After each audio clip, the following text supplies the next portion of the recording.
Conditional type 3।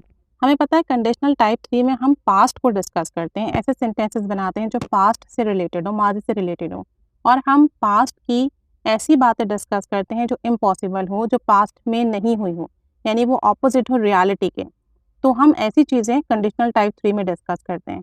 और conditional type 3 के दोनों क्लोजेस में, यानी इफ़ वाला क्लोज जो होगा वो भी, और जो मेन क्लोज होगा, रिजल्ट क्लोज होगा वो भी, उन दोनों के आखिर में ता ती ते का सेंस आता है, जैसे कि लेते, देते, आता, जाता, इस तरह के दोनों के आखिर में वर्ड्स आएंगे। अब कंडीशनल टाइप 3 यूज़ करने की वजह हमें पता चल गई कि अगर माजी में कोई काम नहीं हुआ, ऐसी कोई चीज़ थी जो माजी में इम्पॉसिबल थी, ऐसा कोई काम था जो माजी में हम नहीं कर सके, तो हम उसके लिए कंडीशनल टाइप 3 यूज़ करते हैं। अब कंडीशनल टाइप 3 हम जब सेंटेंसेस बनाते हैं तो जो इफ़ वाला क्लोज होता है, कंडीशन का क्लोज होता है, उसे हम पास्ट परफेक्ट में बनाते हैं, यानी सब्जेक्ट के बाद आपका हैड आएगा हेल्पिंग वर्ब, और वर्ब की थर्ड फॉर्म आएगी फिर ऑब्जेक्ट। नेगेटिव बनाएंगे तो हैड नॉट यूज़ कीजिएगा, और अगर क्वेश्चन पूछेंगे तो हैड स्टार्ट में ले आइएगा। और जो आपका मेन क्लोज होगा, रिजल्ट क्लोज होगा, वो वुड हैव प्लस वर्ब की थर्ड फॉर्म के साथ बनेगा। अगर आप नेगेटिव बनाएंगे तो वुड नॉट हैव कीजिएगा, अगर इंटेरोगेटिव बनाए तो वुड स्टार्ट में ले आइएगा। कुछ सेंटेंसेस देखते हैं। अगर आपको कंडीशनल टाइप 1 या टाइप 2 जानना हो तो इसके लिए वीडियो ऑलरेडी बनी हुई है, वहाँ जाकर आप कंडीशनल टाइप 1 के सेंटेंसेस और टाइप 2 के सेंटेंसेस भी सीख सकते हैं। चलें कुछ सेंटेंसेस देखते हैं। अगर आपने पिछले साल ज़्यादा मेहनत की होती, देखें अब इसको सुनते ही पता चल रहा है कि उसने मेहनत नहीं की, तो इस सेंटेंस के अंदर पता चला कि माजी में काम नहीं हुआ।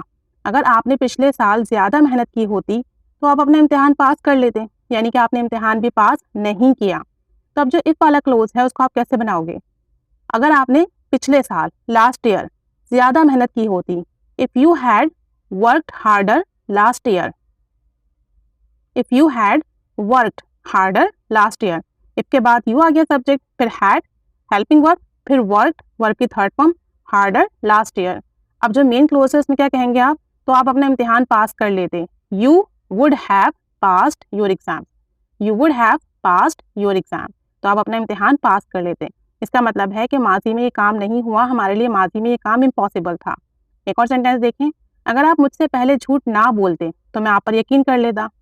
If you had not lied to me before, if you had not lied to me before, I would have believed you, I would have believed you. तो मैं आप पर यकीन कर लेता, मीन्स आपने मुझसे पहले झूठ बोला इसलिए मैं आप पर यकीन नहीं कर रहा हूँ। तो ये ऐसा काम था माजी में जो नहीं हुआ।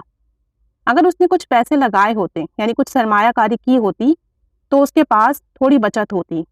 If she had invested some money, she के साथ हैड आ गया, फिर invested some money. If she had invested some money, so she would have had some saving.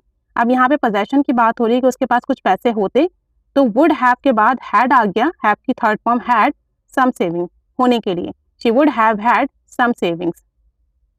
अगर मुझे मालूम होता कि आप आ रहे हैं, मीन्स यानी मुझे नहीं मालूम था कि आप आएंगे, ये अब हम डिस्कस कर रहे हैं। तो अगर मुझे मालूम होता कि आप आ रहे हैं तो मैं कुछ खास पका लेती।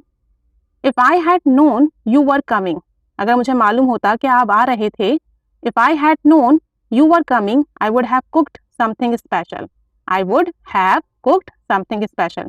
यानी मुझे मालूम नहीं था, अगर मुझे मालूम होता पास्ट में कुछ घंटों पहले कि आप आ रहे थे तो मैं कुछ खास बना लेती।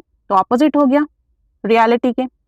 अगर आप मुझे मेरी सालगिरह पर मुबारकबाद देते, अगर आप मुझे मेरी सालगिरह पर मुबारकबाद देते, if you had wished me, if you had फिर wished me on my birthday, if you have wished me on my birthday, तो मैं बहुत खुश होती। I would have been happy, अब यहाँ पे बी की थर्ड फॉर्म यूज हुई है been, I would have been happy, तो मैं बहुत खुश होती।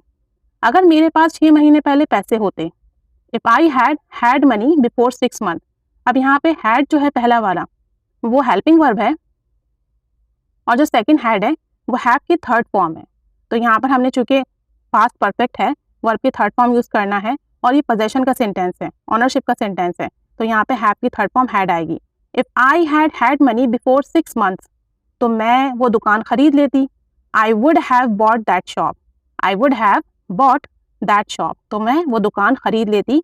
वुड के बाद हैव आया, और फिर वर्ब की थर्ड फॉर्म बाय की थर्ड फॉर्म बॉट आई, यानी कि हमने वो दुकान नहीं खरीदी, हमारे पास पैसे नहीं थे। तो रियलिटी का ऑपोजिट हो गया। अच्छा, कंडीशनल टाइप 3 में ना हम मॉडल वर्ब भी यूज़ करते हैं।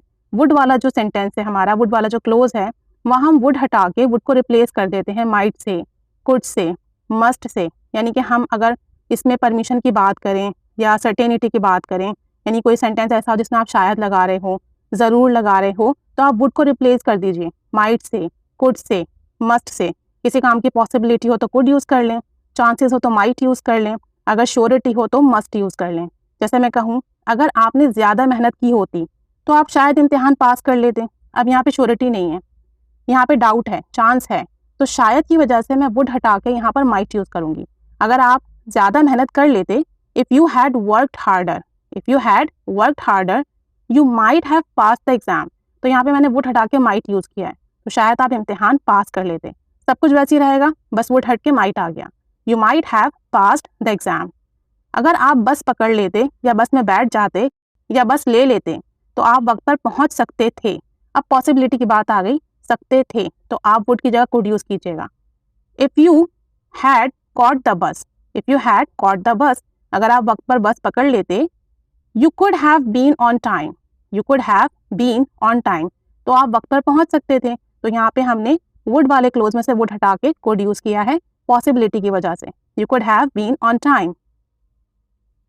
एक और सेंटेंस देखें, अगर आपने मुझे जूतों की फरोख्त के बारे में बताया होता, यानी सेल का बताया होता, if you had told me about sale on shoes, if you had told me about sale on shoes, तो मैं क्या करती, तो मैं ज़रूर कुछ ना कुछ खरीद लेती। तो I must have purchased some shoes, यानी अब यहाँ पे क्या है, सर्टेनिटी है, श्योरिटी है कि अगर मुझे पता होता सेल का तो मैं लाजमी खरीद लेती। तो इसके लिए मैं कहूँगी I must have purchased some shoes. तो हमने क्या किया, कंडीशनल टाइप 3 के अंदर हमने देखा कि पास्ट का ऐसा एक्शन जो नहीं हुआ, जो अनरियल था, जो इम्पॉसिबल था, उसके सेंटेंसेस बनाए और हमने मॉडल वर्ब भी यूज़ किए इसमें, माइट, कुड, मस्ट। अब आपकी बारी है, अगर वो मुझे प्रपोज करता तो शायद मैं शादी के लिए हाँ कह देती। ये आप सेंटेंस ट्रांसलेट कीजिए, अगर मेरे पास उसका नंबर होता तो मैं आपको दे देता। एक ये सेंटेंस ट्रांसलेट कीजिए और एक और कीजिए, अगर वो मुझे पहले बता देता तो मुझे नुकसान तो ना होता। अब ये 3 सेंटेंसेस आप ट्रांसलेट कीजिए, कमेंट बॉक्स में शेयर कीजिए। और अगर आपने कंडीशनल टाइप 1 और टाइप 2 के सेंटेंसेस जानने हैं तो मैं इसका लिंक दे दूँगी कमेंट बॉक्स में, आप वहाँ से जाके वो वीडियो देखें और टाइप 1 और टाइप 2 भी सीखिए और टाइप 3 भी। ये बहुत ज़्यादा यूज़ होने वाले सेंटेंसेस हैं और हम इन्हें अपनी कॉन्वर्जेशन में बहुत यूज़ करते हैं। तो आप ज़्यादा से ज़्यादा प्रैक्टिस कीजिए इन सेंटेंसेस को, कंडीशनल टाइप 1, टाइप 2, टाइप 3 को अपनी कॉन्वर्जेशन में यूज़ कीजिए। Keep staying with us, thanks for watching.